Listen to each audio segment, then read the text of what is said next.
It was supposed to be just another quiet shift, just me, the old mower, and the crisp green turf under the stadium lights. I'd done this job a dozen times before: mow the field, clean up a bit, and leave everything looking pristine for the next game. For some reason, though, I liked doing it at night. There was something peaceful about the empty bleachers, the cool breeze cutting through the humid air, and the hum of the stadium lights overhead. It made me feel like the whole world belonged to me for those few hours.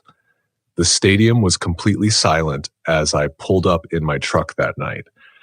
The parking lot was empty, and the only light came from the towering floodlights that bathed the field in an eerie glow. After a long week, I was looking forward to the solitude. Just a couple of hours with my thoughts and the sound of the mower cutting grass. I fired up the mower, the engine sputtering for a moment before roaring to life. The familiar vibrations ran through my hands as I started my first lap around the field, the blades chewing through the grass in perfect, neat lines. About halfway through the first pass, I thought I saw something move in the bleachers out of the corner of my eye. I glanced up, squinting through the glare of the lights, but didn't see anything unusual. The bleachers were empty, just like they always were. Probably just my imagination, I thought, or maybe a stray animal looking for food. I kept mowing, trying to shake off the strange feeling that had settled over me. The engine of the mower drowned out everything else, and I focused on the rhythm, back and forth, up and down the field, like clockwork. But that uneasy feeling wouldn't go away. It stuck with me, gnawing at the back of my mind. And then I saw it again.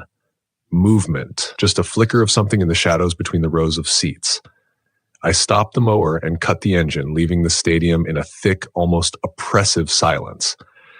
The only sound was the faint hum of the floodlights overhead. "Hello?" I called out, my voice echoing through the empty stands. No answer.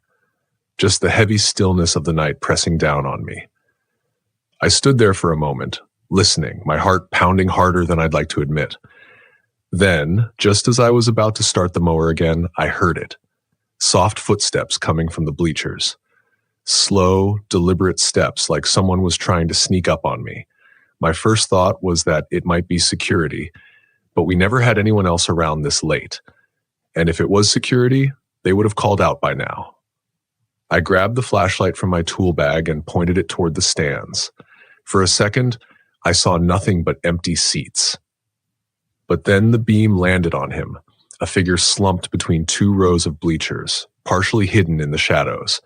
It was a man, filthy and disheveled, his clothes torn and caked with dirt. His eyes gleamed in the flashlight's beam, and a slow grin spread across his face, showing a set of yellowed teeth. "Hey!" I shouted, more out of instinct than anything else. "You're not supposed to be here." The man didn't respond. He just sat there, staring at me with that unsettling grin, like he knew something I didn't. I felt a chill run down my spine, but I tried to keep my voice steady. "Look, man, you gotta leave. I'll call the cops if I have to." And that's when he moved. Fast. Too fast. 1 second, he was sitting there, grinning at me from the shadows. The next, he was scrambling over the seats, his movements jerky and animal-like. He was coming toward me. I didn't wait to see what he wanted. I bolted, leaving the mower behind as I sprinted across the field toward the exit. My heart was hammering in my chest, and every instinct was screaming at me to get out of there. The man was right behind me, his footsteps pounding against the metal bleachers as he gave chase. I could hear him breathing heavily, almost wheezing, as he closed the distance between us. I made it to the edge of the field and darted down the tunnel that led to the parking lot. The lights flickered overhead, casting long shadows along the walls. Just as I reached the exit, I felt something grab the back of my shirt, a rough, claw-like grip that yanked me backward. I twisted and lashed out with my flashlight, catching the man across the side of the head. He let out a guttural snarl and stumbled back, clutching his face. I didn't stick around to see if he was okay.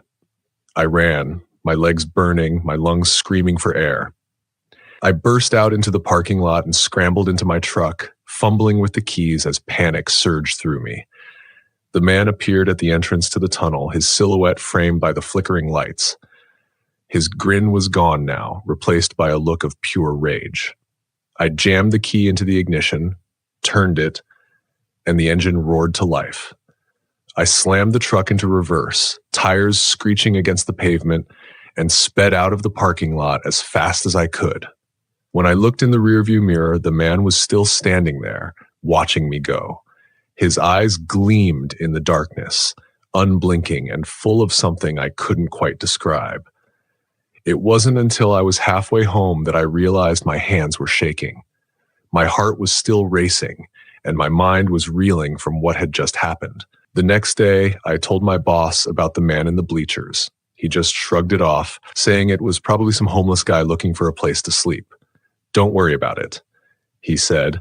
"We'll have security do a sweep before your shift from now on." But I couldn't shake the feeling that something was off. There was something not right about him.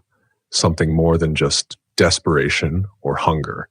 I finished my shift that night, but it didn't feel the same. The peace I used to feel mowing the field under the stadium lights was gone, replaced by a creeping unease that clung to me like a shadow. I never saw the man again, but every time I worked the night shift after that, I found myself glancing toward the bleachers, half expecting to see him sitting there, grinning at me from the shadows.